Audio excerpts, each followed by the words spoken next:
Literal na ginulat ni Kai Sotto ang mundo dahil paano ba naman ikinasal na siya sa maladyosang artista na si Riri Madrid. Nangyari nga yan kahapon sa Alfonso, Cavite. Grabe ang bilis ng mga pangyayari mga boss dahil noong 2024 lang ay nababalitaan pa lamang na nagdi-date si Kai at Riri. Pero ngayon mga boss ay kasal na nga sila. Si Riri Madrid mga boss ay merong height na 5'9" at si Kai Sotto naman ay isang 7'3". Kaya kung sakaling magkaroon na nga sila ng anak ay siguradong meron tayong napakahabang big man sa Gilas Pilipinas in the future. Well, ano pa nga ba ang susunod sa kasalan? E di anak, diba? Kaya yun, congrats sa'yo Kai Sotto at Riri Madrid. At ang bilis nga ng mga pangyayari mga boss dahil kahapon lang ay nag-gender reveal na sila sa kanilang unang anak. Good news nga to dahil mukhang may susunod ng Kai Sotto in the future. Dahil sa wakas, lalaki ang unang anak ng Gilas Center at ni Riri Madrid. Maraming ang natuwa sa naging gender reveal ni Kai at Riri. Dahil marami talagang mga basketball fans ang gustong maging lalaki ang unang anak ni Kai Sotto. Dahil siguradong magiging higante rin ang height ng kanilang magiging anak. Si Kai Sotto mga boss ay merong tangkad na 7'3" at si Riri Madrid naman ay nasa around 5'9". Kaya sa tingin nyo mga boss, ano ang magiging projected height ng kanilang anak in the future? Maraming nagsasabi na ito na daw ang susunod na sentro ng Gilas Pilipinas balang araw. Kahit si Kai Sotto mga boss ay tuwang-tuwa rin sa naging resulta ng gender reveal.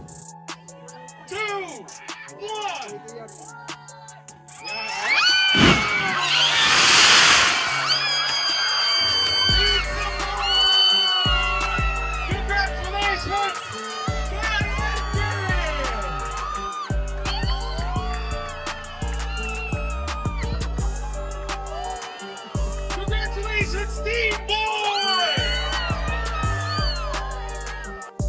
2, 1.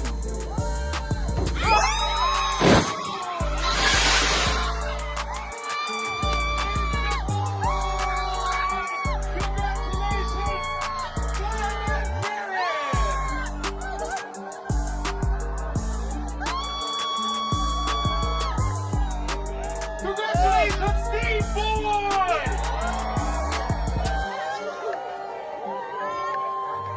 We request the Ethan family